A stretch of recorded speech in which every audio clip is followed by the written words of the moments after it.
Hello my dear student, कैसे हैं आप सभी। आशा करते हैं आप सभी बहुत अच्छे होंगे। तो चलिए आज हम लोग एक नया चैप्टर स्टार्ट करते हैं प्रोबेबिलिटी का। और जैसे अभी तक हम पढ़ते चले आ रहे हैं वैसे भी इस चैप्टर को भी कंप्लीट करेंगे। पहले इसके इम्पोर्टेंट कॉन्सेप्ट और फिर क्वेश्चन प्रैक्टिस, है ना। और साथ में भी क्वेश्चन प्रैक्टिस की ज़रूरत होगी तो वैसे करते जाएंगे, ठीक है। क्लास 12th के लिए ये वीडियो है, प्रोबेबिलिटी चैप्टर का नाम है। सभी बोर्ड के बच्चे इसको आराम से देख सकते हैं। पहले देखिए, आपने प्रोबेबिलिटी का मतलब समझना है, फिर क्या क्या चीजें पढ़ेंगे वैसे इसमें डिस्कस करते हैं। देखो, प्रोबेबिलिटी मतलब कुछ नहीं। प्रोबेबिलिटी क्या होता है? प्रोबेबिलिटी एक संभावना है ना। प्रोबेबिलिटी की अगर बात करें तो ये एक संभावना है। क्या है? संभावना। संभावना कैसे कि अगर मैं किसी चीज को करूंगा तो उसके कितने परसेंट होने की संभावना होती है ना। और यहाँ पे आपको क्लास 12th में कंडीशनल प्रोबेबिलिटी पढ़ने के लिए ज्यादा मिलेगा। जैसे कि यदि बारिश हुई तो हम लोग मैच खेलेंगे, है ना। ऐसे कंडीशन दे के बोलेगा जिसमें एक कोई भी इवेंट होगा जो पहले से घटित हो चुका होगा, अकर हो चुका होगा, है ना। तो प्रोबेबिलिटी मतलब संभावना। जैसे मैं बोल दूं कि मैं खाना खाऊंगा तो मेरी भूख मिटेगी या नहीं। एक कंडीशन सोच रहे हैं कि ऐसा होगा कि नहीं। ठीक है। तो इस पे ज्यादा डिस्कस ना करते हुए अपने कुछ बेसिक कॉन्सेप्ट में आते हैं जो आप लोग पहले छोटी क्लासेस में और क्लास 10th में पढ़ चुके हैं, तो उनको फटाफट रिवाइज करेंगे क्योंकि उस पे भी बेस्ड क्वेश्चन आते हैं। उनको रिवीजन के साथ हम लोग आगे बढ़ते जाएंगे, ठीक है। तो पहले मैं इसलिए इसमें हेडिंग बना रखा हूँ बेसिक। तो बेसिक में सबसे पहले तो इसकी डेफिनेशन ही पढ़ लेते हैं। अगर किसी भी प्रोबेबिलिटी की कोई भी इवेंट है, ई का मतलब यहाँ पे इवेंट, किसी भी इवेंट की अगर हमें प्रोबेबिलिटी निकालना है तो फॉर्मूला होता है, ये तो आप लोग को पता होगा, नंबर ऑफ। ये चैप्टर इजी है और बहुत अंडरस्टैंडिंग वाला चैप्टर है, तो समझ में अच्छे से आता है। Favourable favourable outcomes outcomes number of favourable outcomes upon में नंबर ऑफ टोटल आउटकम्स। ये आपने पहले ही पढ़ चुके हैं, है ना, क्लास 10 में। Number of total outcomes. तो ये इसका बेसिक फॉर्मूला होता है जो आपको याद रखना है प्रोबेबिलिटी का। ठीक है। किसी भी इवेंट की प्रोबेबिलिटी अगर हमें निकालना है, अगर प्रायिकता, इसे हिंदी में प्रायिकता बोलते हैं। अगर हमें किसी भी इवेंट की प्रायिकता या प्रोबेबिलिटी निकालना है किसी घटना की, तो इसके लिए फॉर्मूला यहाँ पे लिख दिया हूँ मैं, ठीक है। अब इसमें आपको क्या जरूरत पड़ेगी, आप एक चीज और याद रखिएगा, कभी कभी पूछ लेता है। किसी भी इवेंट की प्रोबेबिलिटी जो है या तो 1 होगी या 1 से छोटी, या 0 होगी या 0 से बड़ी। ये भी आपको पॉइंट याद रखना है, बहुत इंपॉर्टेंट पॉइंट है। ये सिर्फ बेसिक चीजें हैं जो कभी कभी आपको एक दो नंबर में पूछ सकता है, इसलिए बताते चल रहा हूँ, ठीक है। मतलब क्या ध्यान रखना है, प्रोबेबिलिटी 0 हो सकती है, 0 से बड़ी हो सकती है, 0.1, 0.2, 0.3, ऐसे कुछ भी हो सकती है। और मैक्सिमम 1 हो सकती है, 1 से बड़ी नहीं हो सकती, ठीक है। ये बात आपको याद रखना है, इसके बाहर नहीं जाएगी। ये प्रोबेबिलिटी होती है। अच्छा, जब कभी भी प्रोबेबिलिटी 1 हो जाए, किसी भी इवेंट की अगर प्रोबेबिलिटी हमने बोल दिया 1 आ गई, तो ऐसा ये जो इवेंट होगा, इस इवेंट को बोलेंगे श्योर इवेंट। आगे मैं इवेंट टाइप्स ऑफ इवेंट में पढ़ाऊंगा तब आपको समझाऊंगा। इस इवेंट को बोलेंगे श्योर इवेंट, ठीक है। वहीं अगर किसी भी इवेंट की प्रोबेबिलिटी अगर 0 आ जाए, तो ऐसे इवेंट को हम बोलेंगे इम्पॉसिबल इवेंट। कैसा इवेंट है? Impossible event. ये दोनों बातें भी आपको यहीं से समझ लेना है, ठीक है। तो इसमें आपको स्क्रीनशॉट लेना है तो ले लीजिए। क्या क्या हमने पढ़ा? एक तो हमने प्रोबेबिलिटी का फॉर्मूला पढ़ा, number of favourable outcomes upon में नंबर ऑफ टोटल आउटकम्स। और प्रोबेबिलिटी हमारी 1 और 0 के बीच में होगी, 0 से छोटी नहीं होगी, 1 से बड़ी नहीं होगी, ठीक है। और अगर 1 होगी तो इसे श्योर इवेंट बोलेंगे, इम्पॉसिबल होगा अगर 0 होगी प्रोबेबिलिटी, ठीक है। चलो नेक्स्ट, इसको स्क्रीनशॉट ले लो। आगे और बेसिक में जाएंगे, धीरे धीरे बढ़ते जाएंगे। तो कुछ इंपॉर्टेंट हम केसेस पढ़ लेते हैं, जैसे कॉइन्स के बारे में जो आपने पहले पढ़ रखा है, मैं थोड़ा थोड़ा समझा देता हूँ। अगर आपने 1 कॉइन उछाला, ठीक है, आपने 1 कॉइन को टॉस किया, ठीक, 1 कॉइन फॉर 1 कॉइन। तो 1 कॉइन अगर आपने टॉस किया तो क्या क्या संभावना हो सकती है 1 कॉइन में? अच्छा, सैंपल स्पेस आप लोग जानते ही होंगे, सैंपल स्पेस आपको पता होना चाहिए। 1 कॉइन को जब हम टॉस करेंगे, एक होता है हमारे पास सैंपल स्पेस। सैंपल स्पेस इसको हम लोग एस से डिनोट करते हैं। किससे? एस से, ठीक है। तो एस से डिनोट करेंगे, जैसे मान लो कहीं पे भी आएगा तो सैंपल स्पेस को हम लोग किससे डिनोट करेंगे, एस से। ये बात आपको याद रखना है। सैंपल स्पेस, ठीक है, मतलब पूरी घटनाएं जो घटित होंगी उनके कितने तरीके हो सकते हैं। तो अब यहाँ पे लिखेंगे एस बराबर, अगर हमने एक कॉइन उछाला तो क्या क्या हो सकता है, इसको करली ब्रैकेट के अंदर लिखते हैं। पहली बार में हेड आ जाए या फिर टेल आ जाए, बस एक ही संभावना हो सकती है, हेड या टेल। ऐसे ही होगा ना, वन कॉइन के लिए हेड टेल, और कुछ तो हो नहीं सकता, या तो हेड आएगा या तो टेल आएगा वन कॉइन के लिए। फिर अगर हम लोग टू कॉइन्स की बात करें, टू कॉइन्स, ठीक है, अगर हम लोग टू कॉइन्स की बात करें तो यहाँ पे टू कॉइन्स मतलब टू की पावर टू। ये हमें बताता है टोटल आउटकम्स के बारे में। टोटल आउटकम्स, तो टोटल आउटकम्स हमारे पास कितने आएंगे, फोर। इस बार टोटल आउटकम्स फोर आएंगे, तो इसका अगर सैंपल स्पेस हमें बनाना है तो हम बोलेंगे पहले वाले में हेड आ जाए और दूसरे वाले में भी हेड आ जाए, दो सिक्के एक साथ हमने टॉस किए। फिर पहले वाले में हेड आए दूसरे वाले में टेल आए, ऐसा भी हो सकता है। फिर पहले वाले में टेल आ जाए दूसरे वाले में हेड आ जाए, या फिर दोनों में टेल आ जाए। इसके अलावा कोई आपको सैंपल स्पेस बना के दिखा सकते हैं तो ट्राई करिएगा, ठीक है।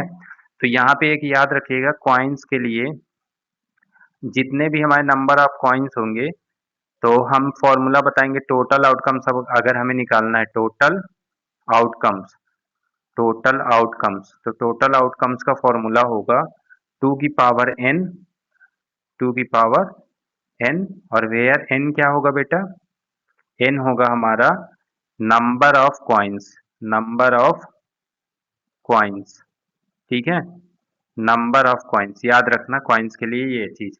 अब अगर यहाँ पे हम लोग थ्री कॉइन्स कर लें, कितने कर लें, थ्री कॉइन्स, थ्री कॉइन्स की बात करें तो थ्री कॉइन्स अगर हम बोलेंगे तो यहाँ पे लिखना होगा टू की पावर थ्री, कॉइन्स का नंबर ऊपर पावर में, तो टू की पावर थ्री एट। इसके मतलब कितने सैंपल स्पेस बनेंगे बेटा, एट। टोटल सैंपल स्पेस लिखो भाई। देखो यहाँ पे आएगा पहले वाले में हेड आ जाए, दूसरे वाले में भी हेड आ जाए और तीसरे वाले में भी हेड आ जाए, ठीक है। फिर क्या हो सकता है, पहले वाले में हेड आए लेकिन बाकी दोनों में क्या आ जाए, टेल आ जाए, बाकी दोनों में टेल आ जाए, ठीक है। फिर पहले दोनों में टेल आ जाए। अच्छा, एक एक पलट के सीखोगे तो और अच्छे से लिख सकते हो, ऐसे देखो। अब इसमें एक में टेल आ गया, अब इस टेल को सब जगह पे रिप्लेस करो। यही टेल कहाँ पे आ जाए बेटा, हमारे पास सेकेंड नंबर पे बीच में आ जाए, ओके। फिर यही टेल हमारे फर्स्ट में आ जाए, टेल हेड हेड। अब हमें दो टेल बनाने हैं, ठीक है, इसी के नीचे लिखता हूँ। अब हमें दो टेल बनाना है, तो पहले हेड आ जाए बाकी दोनों टेल आ जाएं, ठीक, या फिर पहले ही दोनों टेल आ जाएं और बाद में हेड आ जाएं। तो कितना हो गया, one two three four five six. एक ये भी तो हो सकता है, पहला टेल बीच में हेड फिर टेल आ जाए, और थर्ड लास्ट वाला हो सकता है कि सब में क्या आ जाए, टेल आ जाए, ठीक। तो ये बात आपको याद रखना है। इसके कितने सैंपल स्पेस बन गए, आठ, एक दो तीन चार पाँच छः सात आठ, सॉरी इसके सैंपल स्पेस मैंने बनाया, टोटल आउटकम्स कितने बन गए, आठ, ठीक है। तो थ्री कॉइन्स तक आपने पढ़ा है और आपको अच्छे से आता है। अगर फोर कॉइन्स आ जाए तो उसके आपको ये तो पता चल गया टू की पावर फोर मतलब 32, लेकिन सैंपल स्पेस टू की, सॉरी टू की पावर फोर मतलब 16, लेकिन उसका सैंपल स्पेस कैसे बनाएंगे वो एक बार मैं समझा देता हूँ, ठीक है। ये देख लो, एक बार स्क्रीनशॉट लेना है तो ले लो। चलो उसके लिए क्या करेंगे, अच्छा फोर कॉइन्स का मैंने लिखा होगा शायद में भी, एक सेकेंड, हाँ नहीं लिखा है, ठीक है। तो इसके लिए क्या करेंगे, अगर हमारे पास फोर कॉइन्स आ जाएं थोड़ी देर के लिए, कितने कॉइन्स, फोर कॉइन्स को टॉस किया जा रहा है एक साथ, तो हम लिखेंगे बेटा टोटल आउटकम के लिए टू की पावर फोर, इट मीन 16। कितने बनेंगे, 16। तो इसके लिखने का तरीका होता है बेटा, यहाँ पे देखो सिखा रहे हैं, 16 का करो हाफ, 16 का हाफ कितना आएगा, एट, ठीक है। 16 का हाफ कितना हुआ, एट। अब एट जैसे ही 16 हुआ तो हम सबसे पहले लिखना स्टार्ट करेंगे, आठ बार हेड, और क्योंकि हमें 16 बनाना है तो पहले आठ बार हेड लिखेंगे और फिर उसके बाद टेल, एक दो तीन चार पाँच छ सात आठ, फिर आठ बार क्या लिखेंगे, टेल, क्या लिखेंगे, टेल, एक दो तीन ऐसे ही करके आठ बार, ठीक है। अच्छा एक बार में पूरा लिख के बता ही दे रहा हूँ मैं, एक सेकेंड, ये पूरा हटाओ, लिख के बता देता हूँ, पूरा एकदम क्लियर बन जाएगा, है ना। 4 कॉइन्स को अगर हम लोग उछाल रहे हैं तो मैंने बोला टोटल आउटकम 16 होंगे, 16 का हाफ कितना होगा 8, यहाँ पे लिख के दिखा रहा हूँ तुम लोग को।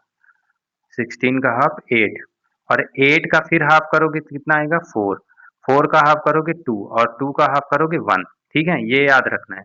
अब ये बताता है कि पहले 8 बार हेड लिखना है, फिर 8 बार टेल लिखना है। ठीक है, ऐसे लिखना है, 1 2 3 4 5 6 7 एंड 8।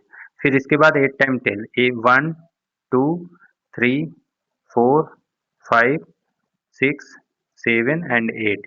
फिर इसके साथ अब 4 टाइम्स हेड, फिर 4 टाइम्स टेल, 1 2 3 4, फिर टेल 1 2 3 4, फिर हेड 1 2 3 4, फिर टेल 1 2 3 4। अब 2 टाइम्स हेड 2 टाइम्स टेल, ऐसे लिखना है, 1 2 1 2 1 2 1 2, है ना। दो हेड दो टेल, ऐसे दो हेड दो टेल, ऐसे लिखते जाओ आप, फटाफट लिखते जाओगे तो बनता जाएगा। ठीक है, सब बराबर में बनना है ना। कितना हुआ 2 4 6 8 10 12। अभी यहाँ पे कोई इसी के बराबर नहीं है, 1 2 3 4 5 6 7 8, ये इसके बराबर में है। ठीक है, इसीलिए वो सही से दिख नहीं रहा।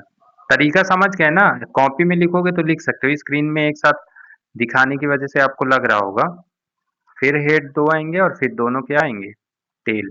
ठीक है, अब एक हेड और एक tail, head tail head tail head head tail, फिर हेड फिर tail, head tail head tail head tail and tail. ये आपके कितने हो गए, टोटल आउटकम 16 हो गए। अब इसमें किसी भी तरीके का क्वेश्चन पूछेगा तो आप ये सैंपल स्पेस को यूज करके आप सॉल्व कर पाएंगे। समझ गए क्या 16 कॉइन्स के लिए। चलो वेरी गुड। अब हम लोग पढ़ने वाले हैं अगला, दूसरे नंबर पे हमारे पास डाइस के बारे में पूछा है। ठीक है, डाइस भी हमारा एक केस होता है, तो क्या है डाइस के बारे में पता है। अगर वन डाई होगा, वन डाइस, तो आप मतलब पासा, तो इसमें कितने सैंपल स्पेस इसका बनाओगे तो क्या क्या आ सकता है, 1 2 3 4 5 एंड 6, ये तो सबको पता है। इसके बाद अगर टू डाई बोल दें, ठीक है, टू डाई बोल दिया जाए तो क्या आएगा, इसमें कितने होते हैं, 1 2 3 4 5 6, 6 फेसेस, तो 6 की पावर 2 करना है, 6 की पावर 2 36, ये टोटल आउटकम्स होंगे।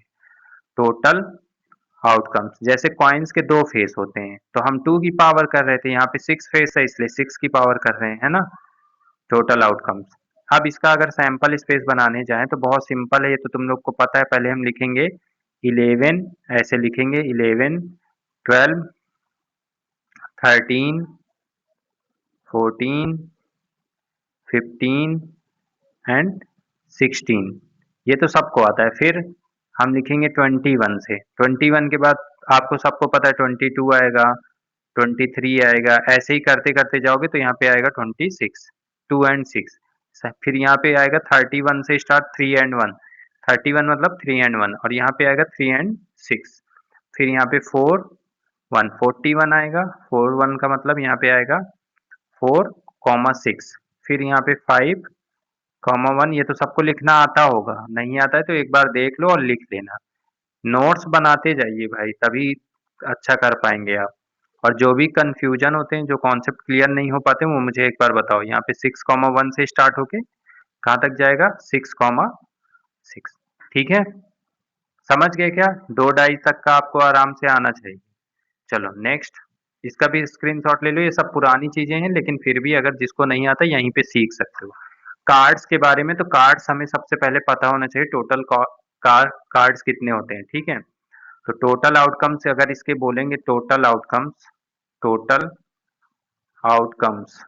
तो कितने कार्ड्स होते हैं बेटा, 52। तो पहले यहाँ पे इसको अलग अलग हम लोग करने की कोशिश करते हैं। टोटल कार्ड्स कितने होते हैं, 52। 52 में आपको पता होना चाहिए 26 कार्ड ब्लैक कार्ड होते हैं। कैसे होते हैं, ब्लैक, और 26 बेटा होते हैं आपके रेड, रेड कार्ड, ठीक है। फिर ये 26 भी डिवाइड होते हैं 13 एंड 13 में। तो ये फर्स्ट 13 कार्ड जो होते हैं इन्हें बोलते हैं हम लोग स्पेड, क्या बोलेंगे, स्पेड। एंड सेकेंड 13 को क्लब, ओके। और ये 26 में ये भी डिवाइड होते हैं, पहले 13 को हम लोग बोलेंगे, इधर उधर आप बोल सकते हैं लेकिन ये कलर के हिसाब से यहाँ पे हार्ट और यहाँ पे 13 कितना होगा, डायमंड, ठीक है, डायमंड। अब इसका फिगर भी याद रखना है तो और अच्छी बात है, इसको हिंदी में पान बोलते हैं, क्या बोलते हैं, पान, ठीक। यहाँ पे क्लब है, क्लब मतलब देखो ग्रुप होता है तो यहाँ पे ग्रुप जैसा कुछ दिखेगा, इसलिए क्लब हो गया। ये हार्ट है, हार्ट मतलब कैसा, हार्ट तो आपको बनाना आता ही है, हमेशा खेलते रहते हो, गर्लफ्रेंड वर्लफ्रेंड ये वो, है ना। तो डायमंड का मतलब क्या, डायमंड का मतलब डायमंड वाले शेप में दे दो, ये डायमंड हो गया, ठीक है। शेप थोड़ा थोड़ा समझ में आ गया। फिर ये 13 को हम लोग डिवाइड करते हैं, 13 जैसे हम लोग डिवाइड करते चले आ रहे हैं ना, अब यहाँ पे 13 13 सब जगह बचा हुआ, तो 13 कार्ड को हम लोग डिवाइड करेंगे। तो ध्यान देना, पहले इसमें 1 नहीं होता बेटा, 1 की जगह में ए होता है जिसे हम लोग पढ़ते हैं एस, क्या पढ़ते हैं, एस। फिर 2, कार्ड में 2 लिखा होगा, 3 लिखा होगा, 4 5 6 7 8 9 एंड 10 तक आता है, ठीक है। 10 के बाद 11 नहीं आता, 11 कार्ड की जगह में क्या आता है, जैक, क्या आता है, 11 की जगह में जैक, क्या आएगा, जैक, इसको पढ़ेंगे जैक। और 12 की जगह में क्वीन आएगा, क्या आएगा, क्वीन, क्वीन। एंड लास्ट जो 13 कार्ड होता है 13 नंबर का, वो किंग होता है, क्या होता है, किंग। अब तुम ध्यान दोगे, अगर आपने कभी भी ऐसे ताश की गड्डी या कार्ड्स देखे होंगे, तो उसमें जे मतलब जैक, क्वीन और किंग, ये इनमें फेस बना होता है, 3 कार्ड में फेस बना होता है। तो इनको हम लोग बोलते हैं फेस कार्ड, कौन से कार्ड, फेस कार्ड। तो अगर हम लोग फेस कार्ड की बात करें, तो फेस कार्ड कौन कौन से होते हैं पहले ये समझेंगे। फेस कार्ड्स, तो फेस कार्ड्स में हमारा जे, क्यू एंड के, 3 फेस कार्ड होते हैं हर एक 13 के ग्रुप में। इसको 13 में डिवाइड करोगे तो ऐसे ही होगा, ये भी 13 ऐसे ही डिवाइड होगा, ये भी 13 डिवाइड होगा और ये भी 13 डिवाइड होगा। जिसमें से अगर इस वाले ग्रुप में बोलें, पहले वाले ग्रुप में कितने फेस कार्ड होंगे, तो अब आप आराम से देख सकते हैं कि इसमें पहले वाले में 3 फेस कार्ड, दूसरे वाले में भी 3 फेस कार्ड, तीसरे वाले में भी 3 फेस कार्ड एंड फोर्थ वाले में भी कितने, 3 फेस कार्ड होंगे। तो टोटल अगर फेस कार्ड पूछे कभी भी, total face card, total face cards, तो टोटल फेस कार्ड हमेशा देखो 3 प्लस 3 प्लस 3 प्लस 3 कितना हो गया, 12, याद रखना। टोटल फेस कार्ड कितने हो गए, 12, याद रहेगा।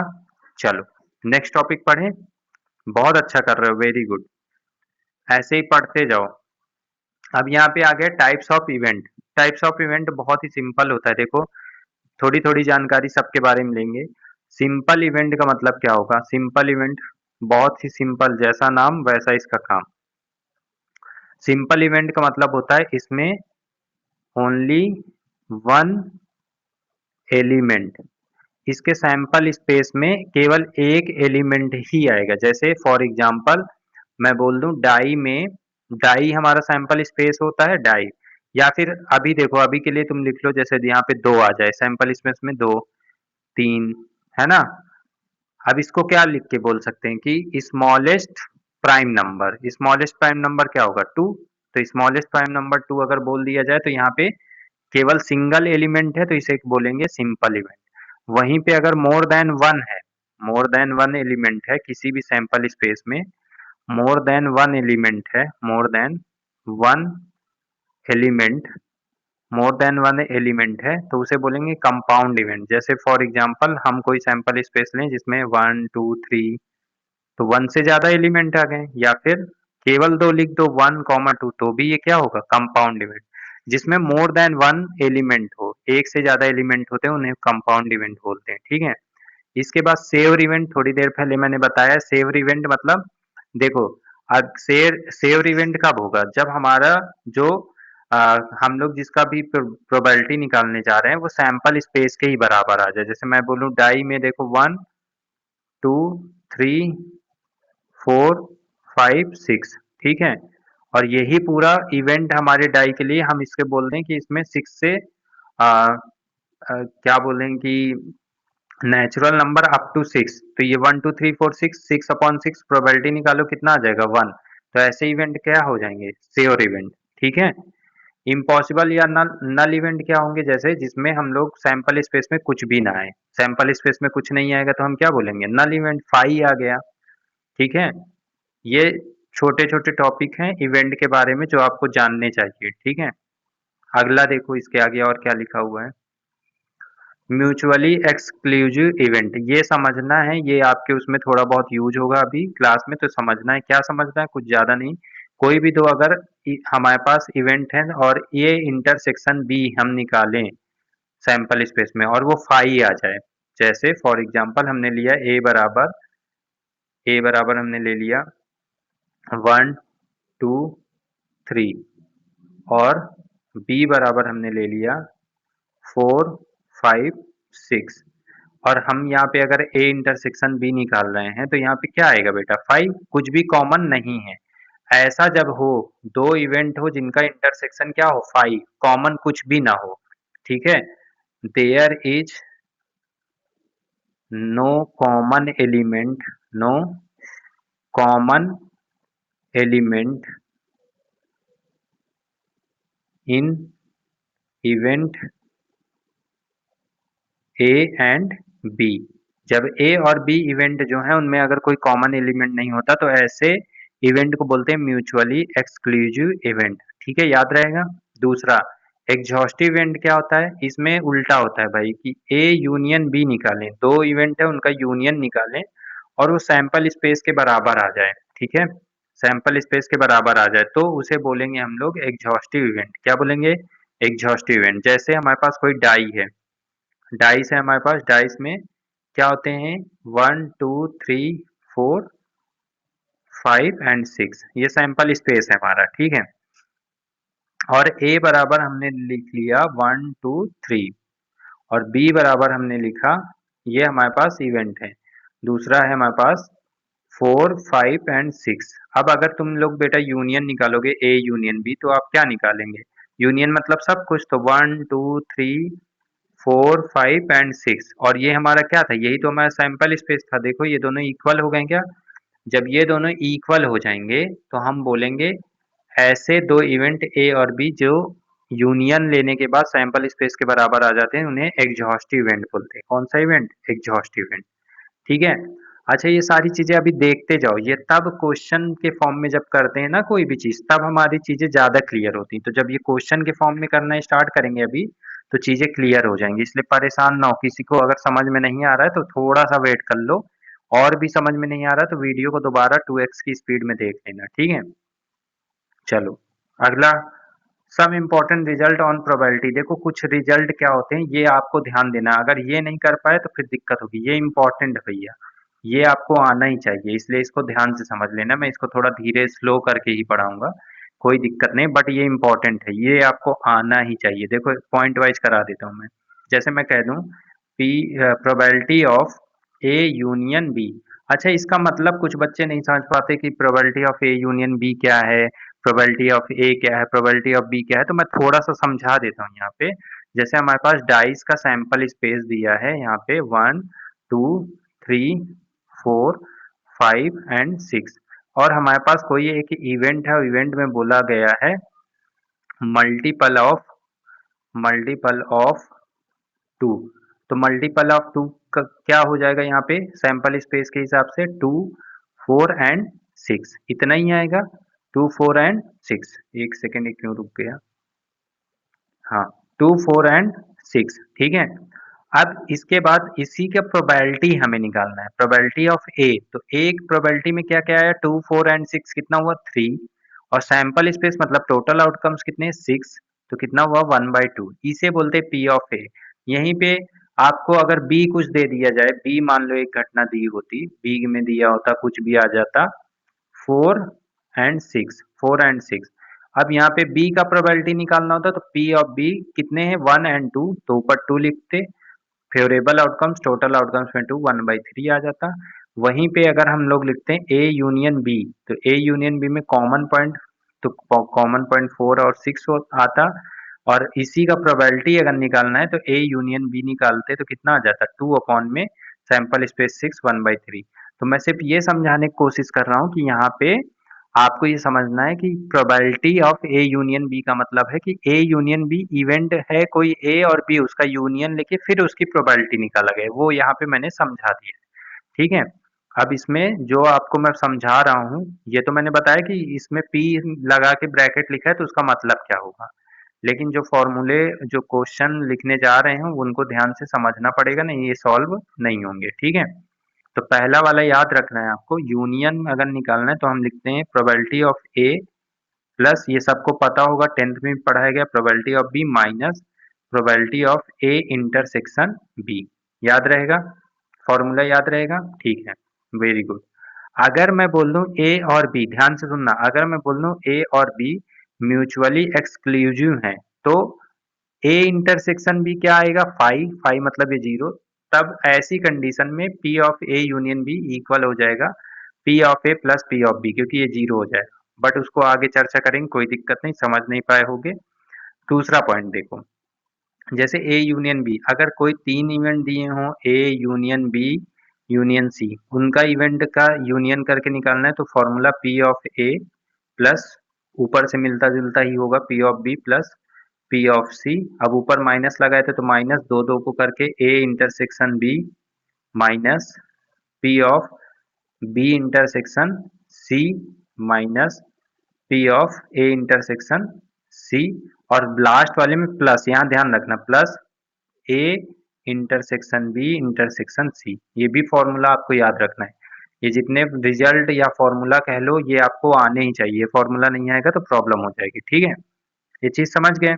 चलो नेक्स्ट देखो, अगर मैं बोल दूं प्रोबेबिलिटी ऑफ ए, इसके ऊपर अगर डैश लगाए मतलब नॉट ए, जैसे एक मतलब क्या, प्रोबेबिलिटी ऑफ ए है किसी भी घटना या इवेंट के होने के लिए, मान लो ये कह दिया जाए ये अकर होने के लिए कि घटित हो रही है घटना, क्या हो रही है, अकर हो रही है। ठीक है। और पी ऑफ ए क्या होगा, ए डैश लगा दिया, नॉट अकर, क्या होगा, नॉट अकर, ये घटना क्या होगी, घटित नहीं हो रही। तो ये याद रखना है कि डैश लगाने का मतलब होता है नॉट, नो, है ना, ये भी याद रखना है। तो पी ऑफ ए डैश, ये फॉर्मूले याद रखने हैं बेटा, बार बार कह रहा हूँ, intersection B equal P of B, formula ध्यान दो, जिसके ऊपर डैश नहीं लगा है उसको P of B minus dash वाले को भूल जाओ, ए इंटरसेक्शन बी, याद रहेगा। इसी के टाइप का दूसरा है तो मैं उसको इसी में लिखा देता हूँ, पी ऑफ, अगर मान लो ए इस बार डैश लगाया बी में तो क्या ध्यान रखना है, जिसमें डैश नहीं उसको पहले लिखो ए माइनस करके इंटरसेक्शन बी, यहाँ पे लगाओ प्रोबेबिलिटी ऑफ, तो probability of A intersection B. ये दोनों एक जैसे मिलते जुलते याद रखना है, ये सब अभी जरूरत पड़ेगी, जो लोग ध्यान नहीं देंगे उनको प्रॉब्लम होगी। ठीक है। अब अगर थोड़ी थोड़ी चीजें हैं, अगर मैं इन दोनों को यूनियन ले लूं समझने के लिए, अगर यूनियन ले लूं, पहले तो तुम लोग खुद भी करके बताओ, और मैं यहाँ यूनियन लेके दिखा रहा हूँ, कितने बच्चों का दिमाग जा रहा है। मैं इन दोनों का अगर यूनियन ले लूं, ए डैश, यहाँ पे ए डैश इंटरसेक्शन बी, इसका यूनियन ले रहा हूँ, प्रोबेबिलिटी ऑफ, ऐसे इसको एक साथ ऐसे लिख दो, बता रहा हूँ, अगर यूनियन ले रहे हैं तो हम ऐसे लिख सकते हैं, A dash intersection B union A intersection B dash. तो देखो बेटा, अगर यूनियन ले रहे हो तो मतलब जो चीजें इन दोनों में है वो सब आ जाए, तो P of A plus P of B, और देखो ये दोनों भी आएंगे तो माइनस के साथ एक और एक दोनों ऐड होके क्या हो जाएंगे, two, two probability of A intersection B. ये याद रखना है, ये भी फॉर्मूला याद रखना है। ठीक है, इन यूनियन लिया है तो आराम से आप देख सकते हैं, यूनियन मतलब सब कुछ, पहले ये दोनों लेंगे माइनस ये दोनों ऐड हो जाएंगे इंटरसेक्शन के साथ, ये भी ध्यान रखना है। ठीक है, स्क्रीनशॉट ले लो इसको, एक बार फिर से देख लो, पहले यूनियन वाला ये इंपॉर्टेंट है, सबसे ज्यादा यूज होगा ये वाला, ये तो भूलना ही नहीं है आपको, ये सबसे ज्यादा यूज होगा। ठीक है, उसके बाद इनकी जरूरत पड़ेगी दोनों की, और एक जो और लिखाने जा रहा हूँ वो भी बहुत इंपॉर्टेंट है। चलो मैं नया पेज में ही लिखा देता हूँ, सपोज करो ऐसे भी होता है, ये भी याद रखना है आपको कि P of A intersection B not, दोनों में नॉट है तो इसको हम ऐसे भी लिख सकते हैं कि पी, पी प्रोबेबिलिटी ऑफ, ऐसे लिख सकते हैं probability of not A and not be, ऐसे भी लिखा मिले तो इसका मतलब यही होगा, ध्यान दो। Probability of not A not B इसी को मतलब होता है। तो इसका क्या मतलब होता है, इसके दो तरीके होते हैं। एक होता है probability of A union B का डैश, इसके बराबर क्या होगा, probability of A union B का डैश। और जब डैश लगता है तो आपको पता है 1 minus probability of A union B. ये याद रखोगे, याद रखोगे ना, बहुत इंपॉर्टेंट है, बार बार कह रहा हूँ, ये आपको याद ही होना चाहिए। ठीक है, ए यूनियन बी बहुत इंपॉर्टेंट पॉइंट है, ये क्वेश्चन में आना ही आना है, इंपॉर्टेंट है। ठीक, ये इंपॉर्टेंट है, इसको ध्यान रखना। ठीक है, लिख लोगे ना। अब इसके आगे और भी, अभी जो यूनियन वाला बताया वो वाला फॉर्मूला लगा सकते हो। दूसरा याद रखना इसका कि प्रोबेबिलिटी ऑफ, अभी तो इंटरसेक्शन था तो यूनियन भी तो आ सकता है, ए डैश यूनियन बी डैश। ए डैश यूनियन बी डैश मतलब इसका होगा probability of not A, not A and not be. ऐसे लिखा हो तो समझ जाना यूनियन के लिए बोला जा रहा है, ये नॉट ए नॉट बी है। ठीक है, नॉट ए नॉट बी, जिसे हम लोग लिख सकते हैं ऐसे, नॉट ए नॉट बी, याद रहेगा।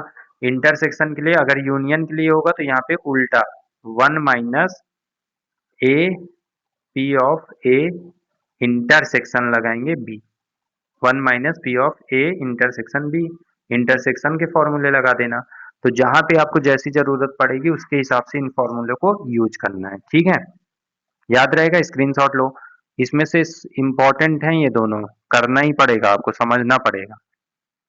ऐसे ही अगर मान लो यहाँ पे मैं लिख दूं समझने के लिए कि P ऑफ नॉट ए, तो नॉट ए लिखा मतलब ये नॉट ए लिखा, ए से 1 से माइनस कर, तो 1 माइनस पी ऑफ ए। क्यों क्यों ऐसा किया गया ये भी याद रखो। हम किसी भी प्रोबेबिलिटी, कोई इवेंट होने प्लस उस इवेंट के ना होने, दोनों का सम कितना होता है 1, ये याद रखना, मोस्ट इंपॉर्टेंट है। ये सारी चीजें बेसिक हैं लेकिन जरूरत पड़ती हैं। ठीक है, जरूरत पड़ेगी, कर लोगे ना। ये भी याद रखना, probability of A union A dash अगर आ जाए, मतलब होने और ना होने का यूनियन लोगे, प्रोबेबिलिटी ऑफ होने और ना होने का अगर यूनियन लोगे तो वो हमेशा सैंपल स्पेस के बराबर आएगा। ठीक है, ये तो बात सिंपल है भाई। कोई इवेंट घटित होने और ना घटित होने दोनों का यूनियन लोगे तो पूरा सैंपल स्पेस आ जाएगा ना। ठीक है, इतनी बातें समझ गए। अब देखो लगभग लगभग बेसिक चीजें यहाँ पे बहुत सारे परसेंटेज के हिसाब से मैंने खत्म की, अभी बहुत सारी चीजें हैं इसमें, लेकिन अगर मैं अभी एक ही वीडियो में तुमको बहुत सारे कॉन्सेप्ट बताऊंगा ना तो तुम्हारे सिर के ऊपर से जाएगा। तो अभी कुछ करते हैं अपने 12th में जो अभी बोर्ड्स में क्वेश्चन पूछे जाते हैं उस पे आगे बढ़ते हैं। ठीक है, देखो कंडीशनल प्रोबेबिलिटी, इसके बहुत, ये फॉर्मूला इतना इंपॉर्टेंट है कि इसके क्वेश्चन तो आपको देखने को मिलने ही मिलने हैं। तो सबसे पहले इस फॉर्मूले की प्रैक्टिस कराएंगे हम लोग। पहले तो फॉर्मूला याद करो, P of E upon F, यहाँ पे कुछ भी हो सकता है, जो ऊपर होगा पहले इन दोनों का इंटरसेक्शन लेना है उसकी प्रोबेबिलिटी, और नीचे वाले को नीचे ही लिख देना है। यहाँ पे मतलब ऐसे भी लिखा जा सकता है ए अपॉन बी, तो जो नीचे है उसको नीचे उसकी प्रोबेबिलिटी लिखना है, और बाकी इन दोनों का intersection P of A intersection B, बस और कुछ करना ही नहीं। फॉर्मूला पहले समझो। जहां पे याद रखना कंडीशन का मतलब ये है कि ये एफ जो है पहले ही घटित हो चुकी होगी। ठीक है, हैपेंस ऑलरेडी या ऑलरेडी हैपन, ई जो इवेंट है ये ऑलरेडी हैपन है। ठीक है, ऑलरेडी हैपन, और ई इवेंट जो है उसके हैपन होने की प्रोबेबिलिटी, उसकी संभावना पूछी जा रही, तो उसका फॉर्मूला ये होता है, याद रखना। इसमें कोई भी कहीं पे भी लिखे समझ जाना, जैसे मैंने लिखा बी अपॉन ए, तो आपको नीचे वाला ध्यान रखना है, नीचे वाले में प्रोबेबिलिटी ऑफ ए और इन दोनों का intersection, probability of B intersection A, याद रहेगा। सिंपल है, फॉर्मूला याद हो गया तो पहले फॉर्मूले की ही प्रैक्टिस करना है, सबसे पहले क्या करना है, इस फॉर्मूले की प्रैक्टिस करना है। ठीक है, स्क्रीनशॉट ले लो, याद रखो ये फॉर्मूला मोस्ट इंपॉर्टेंट। चलो आ जाते हैं अपने क्वेश्चन पे। अब कुछ इंपॉर्टेंट क्वेश्चन करा रहा हूँ जो एग्जाम में आपको डायरेक्टली देखने को मिलेंगे और वो सारी चीजें आपको समझ में आएंगी। ठीक है, कॉन्सेप्ट इसलिए पढ़ाए जाते हैं कि क्वेश्चन घुमाएगा भी तो भी हम कर ले, नहीं डायरेक्ट फॉर्मूला भी कराता तो यहीं पे आ जाते हैं हम, है ना। तो इसको सॉल्व करेंगे, अभी फॉर्मूला बताया है मैंने, पूछा क्या है पहले हम उसमें ध्यान देंगे। Probability of A upon B पूछा है, तो हम पहले फॉर्मूला लिख लेंगे इसका, नीचे प्रोबेबिलिटी ऑफ बी आ जाएगा क्योंकि नीचे है, और probability of A intersection B, यही आता है। ए इंटरसेक्शन बी नहीं दिया तो उसको वैसे ही लिख दो, probability of A intersection B. क्या हमें प्रोबेबिलिटी ऑफ बी दिया है? हाँ दिया है, जीरो। अब जीरो से किसी भी नंबर को डिवाइड करते हैं तो क्या आता है? अनडिफाइंड। तो ये शायद टिक द करेक्ट में रहा होगा क्वेश्चन, तो ये अनडिफाइंड हो जाएगा। क्या हो जाएगा? अनडिफाइंड। ठीक है, अनडिफाइंड हो जाएगा, क्योंकि इसकी वैल्यू क्या आ जाएगी? इन्फिनिटी, मतलब अनडिफाइंड। ठीक है, जीरो से डिवाइड करेंगे तो अनडिफाइंड। समझ गए क्या? चलो नेक्स्ट क्वेश्चन। केवल फॉर्मूले की प्रैक्टिस करना है। यहाँ पे भी देखो, पहले हमें पूछा ये और ये, तो हम दोनों फॉर्मूला लिखते हैं। यहाँ पे पूछा है जो वो लिख दो पहले, B upon A plus probability of A upon B, ये पूछा है हमसे। तो हम दोनों का फॉर्मूला लिख देते हैं। इसके लिए फॉर्मूला बनेगा अपॉन में पी ऑफ ए लिखेंगे और ऊपर इन दोनों का इंटरसेक्शन बी इंटरसेक्शन ए। ठीक है, प्लस लगाएंगे। नीचे प्रोबेबिलिटी ऑफ बी लिखेंगे और ऊपर इन दोनों का इंटरसेक्शन ए इंटरसेक्शन बी। अच्छा, इंटरसेक्शन में ध्यान देना है, ए इंटरसेक्शन बी बोलो या बी इंटरसेक्शन ए बोलो, दोनों सेम आएंगी। तो अभी हमें क्या क्या वैल्यू पता है ये इसको निकालने के लिए? पी ऑफ ए पता है, ये तो पता है। पी ऑफ बी पता है, पी ऑफ बी पता है।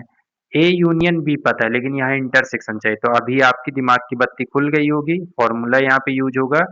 ए यूनियन बी बराबर हमारे पास होता है P of A plus P of B minus, अगर ये फॉर्मूला नहीं याद है तो आप इसको नहीं कर पाएंगे, ए इंटरसेक्शन बी। समझ गए क्या इस फॉर्मूले की क्या जरूरत है? मैंने पहले ही कहा था ये फॉर्मूला आपको ऑलरेडी कई जगह यूज करने को मिलेगा। ठीक है, अच्छा तो P of A union B कितना दिया हुआ है? 3/5। पी ऑफ ए कितना दिया है? 3/10 प्लस पी ऑफ बी कितना दिया है? 2/5 माइनस हमें इसको निकालना है, एक्स मान लेते हैं। ठीक है, तो 3/5 इसको थोड़ा सॉल्व करते हैं, कितना आ जाएगा? एलसीएम 10, यहाँ पे 3, यहाँ पे 2 से डिवाइड, 5 2 जा 10 और 2 2 जा 4, ऊपर 4 आ गया। ये तो सिंपली सॉल्व कर सकते हो ना, फ्रैक्शन एक्स आ गया। तो 3/5 और यहाँ पे आ गया इक्वल 7/10 माइनस एक्स। अब एक्स को इधर लाओगे तो प्लस में आएगा बेटा, और ये इधर आएगा तो माइनस में। 7/10 माइनस 3/5, इसको सॉल्व करोगे तो एलसीएम में आ जाएगा 10, ऊपर 7 माइनस 5 2 जा 3 6, 1/10। कितना आ गया? यूनियन। एक्स मतलब क्या था? इंटरसेक्शन। तो एक्स की वैल्यू यहाँ पे हमारे पास आ चुकी है 1/10, तो यहाँ पे 1/10। पी ऑफ ए कितना है? पी ऑफ ए 3/10 है। ठीक है, plus P of A intersection B, ये क्या था? एक्स क्या था हमारा? P of A intersection B तो था, इंटरसेक्शन ही तो निकाल रहे थे, 1/10। और पी ऑफ बी कितना है? 2/5। ठीक, अब इसको सॉल्व करना है। ये 10 से 10 कैंसिल, ये वाला 10 से 10 ये वाला कैंसिल, यहाँ पे 5 1 जा 5, 5 2 जा 10। तो इसको थोड़ा सॉल्व करोगे तो यहाँ पे आ गया 1/3 प्लस इसको सॉल्व करोगे तो 1/2 है, ये 2 कहाँ जाएगा? इसमें नीचे 1/4। ठीक है, सॉल्व कर लो भाई, इसको सॉल्व कर लो तो 3 और 4 12 होगा, 12 और 4 प्लस 3 7, 7/12 इसका आंसर आ जाएगा। कितना? 7/12। अब देखो इसमें ध्यान क्या देना है, ये तो फॉर्मूला आपने कंडीशन प्रोबेबिलिटी, कंडीशनल प्रोबेबिलिटी उससे लगा लिया, और ये वाला फॉर्मूला यूनियन से आपने इंटरसेक्शन निकाल लिया। ठीक है, समझ गए ना? फॉर्मूला बेस्ड है। अब इसलिए कहते हैं कि मैथ्स में अगर आपको फॉर्मूले भी याद हैं तो बहुत सारे क्वेश्चन आप इजीली कर ही सकते हैं। ठीक है, इसमें दिया हुआ है प्रोबेबिलिटी ऑफ ए अपॉन में B equal probability of B upon में ए, ये दिया हुआ है। तो अब हमें ऑप्शन करेक्ट चेक करना है क्या होगा, तो इसका फॉर्मूला लगाओ बेटा। प्रोबेबिलिटी ऑफ ऊपर वाले का इंटरसेक्शन ए इंटरसेक्शन बी और नीचे प्रोबेबिलिटी ऑफ बी, यही लिखते हैं ना। अभी इतने सारे क्वेश्चन कर रहे हैं, probability of B intersection A upon में प्रोबेबिलिटी ऑफ ए। अभी मैंने बताया कि इंटरसेक्शन ए इंटरसेक्शन बी या बी इंटरसेक्शन ए कहोगे एक ही बात है, तो ये कैंसिल हो जाएगा। तो यहाँ पे बचा 1 अपॉन प्रोबेबिलिटी ऑफ बी और यहाँ बचा 1 अपॉन प्रोबेबिलिटी ऑफ ए। तो इनका क्रॉस मल्टीप्लाई करोगे तो प्रोबेबिलिटी ऑफ ए ऊपर आ जाएगा और ये इधर जाएगा तो प्रोबेबिलिटी ऑफ बी। कोई अगर ऐसा ऑप्शन दिख रहा है तो हम आंसर की ओर पहुंच चुके हैं। ठीक है, तो फोर्थ नंबर आंसर आपका करेक्ट हो जाएगा। अगर ये फॉर्मूला आता है तो देख के आंसर टिक करोगे। अभी तो देखो, अगर ये टिक द करेक्ट है तो आपको पता है कि ऊपर ऊपर कैंसिल हो जाएगा, साफ साफ नजर आ रहा है probability of B probability of A equal हो गए, सॉल्व करने की जरूरत नहीं है। बट एक मार्क्स में कई बार ऐसे शॉर्ट में पूछ लेता है तो सॉल्व करना होगा, तो उसका सोल्यूशन ये है। ठीक है, चलो वेरी गुड, बहुत अच्छा कर रहे हो आप लोग। अगला क्वेश्चन हम लोग करेंगे, यहाँ पे दिया है probability of A probability of B intersection भी दिया, तो पूछा गया नॉट ए नॉट बी। तो नॉट ए नॉट बी अभी मैंने समझाया था कि जब नॉट ए नॉट बी का मतलब क्या होगा।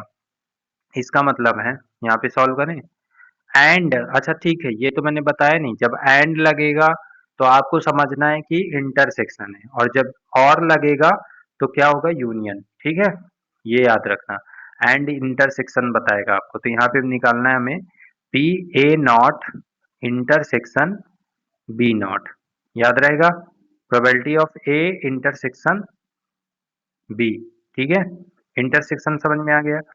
अब इतना जो भी फॉर्मूले लगाए हैं, फॉर्मूले आपको याद रखने पड़ेंगे, फॉर्मूले अगर नहीं कर पाएंगे तो आपके लिए बहुत टफ हो जाएगा, ये बात आप याद रखिएगा। ठीक है, आगे बढ़ें। ठीक है, तो अब नॉट का मतलब हमने ये तो बता दिया कि यहाँ पे इसका मतलब ये हो गया। अब इसको मैंने बताया कि इसका मतलब होता है probability of A union B का, यहाँ पे डैश, ए यूनियन बी का डैश का मतलब होगा one minus probability of A union B, ये तो समझा रखा है। तो one minus probability of A union B क्या होता है, ये तो अभी फॉर्मूला करा है हमने, probability of A plus probability of B minus probability of A intersection B. ठीक है क्या, ओके। तो one minus probability of A कितना है बेटा, 1/4 plus 1/2 probability of B minus intersection 1/8, इसको सॉल्व कर लेंगे। तो वन माइनस इसको सॉल्व करेंगे, 8 एलसीएम आएगा, 4 टू जा 8, ऊपर 2 प्लस 2 4 जा 8, ऊपर 4 माइनस 8 1 जा 8। ठीक है क्या, ओके। तो इसको सॉल्व करोगे तो देखो, पहले वन तो माइनस पहले से ही ब्रैकेट लगाओगे, 4 और 2 कितना हुआ, 6 माइनस 1 तो 5 अपॉन में 8। अब और सॉल्व करना है तो इधर आ जाओ, तो 1 माइनस 5 अपॉन 8 इसको सॉल्व करना है तो हमारे पास आ जाएगा 8 ऊपर माइनस 5 तो 3 अपॉन 8। तो इसका आंसर कितना आ गया, 3 अपॉन 8। ये ध्यान देना बहुत सिंपल है, बट अगर याद नहीं रहेगा तो आप भूल जाओगे। इस क्वेश्चन को ध्यान से आप एक बार देख लीजिए, फिर मत कहिएगा क्वेश्चन नहीं आ रहा है। ठीक है, याद रहेगा, आगे बढ़ें। देख लो एक बार, स्क्रीनशॉट लेना, स्क्रीनशॉट ले लो। ओके गुड, चलो अगला टॉपिक हमारे पास क्या है बेटा, अच्छा इंडिपेंडेंट इवेंट। बहुत ही अच्छा टॉपिक है ये भी, इससे भी क्वेश्चन आपको देखने को मिल जाएंगे, इंपॉर्टेंट है ना। देखो, इंडिपेंडेंट इवेंट्स क्या होते हैं, जैसे मान लो हमारे पास कोई एक इवेंट ए है, कोई दूसरी इवेंट बी है, ये दो इवेंट है ए एंड बी।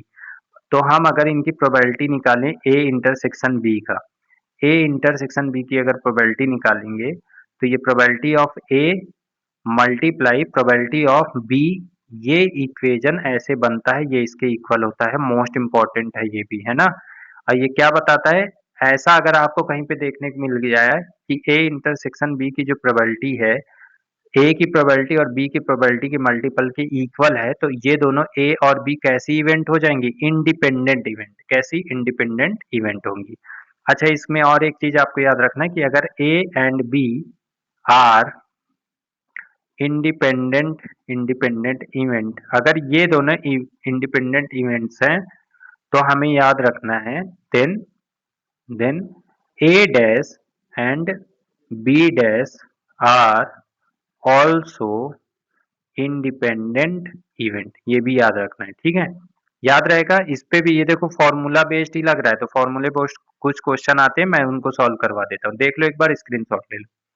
समझ में ना आए तो मुझे इसमें कमेंट जरूर करना कि सर यहाँ पे प्रॉब्लम हो रही है, या फिर आपको और किस चीज की रिक्वायरमेंट है। ठीक है, तो इसके कुछ क्वेश्चन देखते हैं। यहाँ पे लिखा हुआ है, if probability of A equal 0.3 probability of B 0.4 then find A upon B, तो ये तो फॉर्मूले पे बेस्ड है। ठीक है, आगे क्या करना है, if A and B are independent, ध्यान देना इसमें अगर दे दिया इंडिपेंडेंट इवेंट है तो आपको फॉर्मूला पता है, इंडिपेंडेंट इवेंट है अगर तो आपको कैसे सॉल्व करना है, P of A intersection B independent है, इसलिए P of A multiply P of B इसके इक्वल होना चाहिए, तो हम वैल्यू निकाल लेंगे। तो इंटरसेक्शन अच्छा क्यों निकालेंगे, क्योंकि इंडिपेंडेंट में हमें तो ऊपर देखो हमें फाइंड क्या करना है, P of A upon B, तो इसका फॉर्मूला क्या होता है, नीचे P अपॉन B लिख दो और ऊपर P A इंटरसेक्शन बी। अगर आपको इंटरसेक्शन नहीं निकालेंगे तो ये तो नहीं निकाल पाएंगे, इसलिए इंटरसेक्शन निकालने के लिए उसने बोला है इंडिपेंडेंट इवेंट।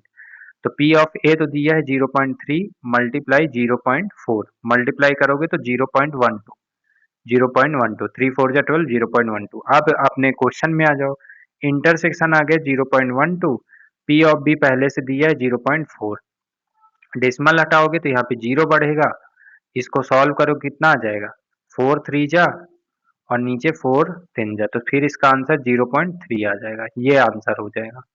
याद रहेगा, कर पाओगे ना।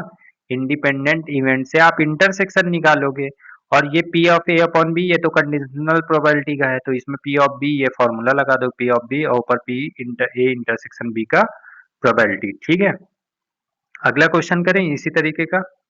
चलो, तो नेक्स्ट क्वेश्चन है तुम्हारे लिए, खुद से भी ट्राई किया करो तो समझ में आएगा।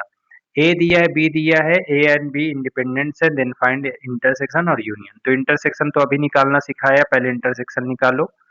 P of A intersection B, इसको निकालने के लिए अगर इंडिपेंडेंट्स हैं तो P of A multiply P of B होना चाहिए। ठीक है, तो पी ऑफ ए का मल्टीप्लाई 0.5 होगा, मल्टीप्लाई पी ऑफ बी 0.4, दोनों मल्टीप्लाई 5 4 जा 20, तो 0.20 या फिर ऐसे ही लिख दो 20, ऐसे करके 5 4 जा 20, 2 पॉइंट में डेसिमल आ जाएगा। ठीक है, दूसरा हमसे पूछा है पी ऑफ, ये तो ए हो गया, अब बी सॉल्व करना है, तो यूनियन का A union B, A union B का फॉर्मूला लगाना पड़ेगा, probability of A plus probability of B minus probability of A intersection B.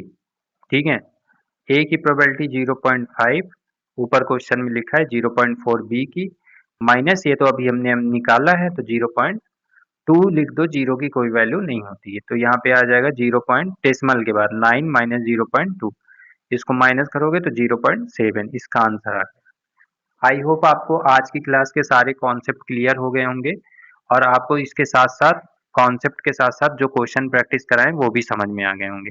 इसका भी और टॉपिक और कुछ क्वेश्चन और कॉन्सेप्ट बचे हुए हैं जो हम लोग नेक्स्ट क्लास में करेंगे। आज के लिए इतना ही, मिलते हैं अगली क्लास में। Thank you so much.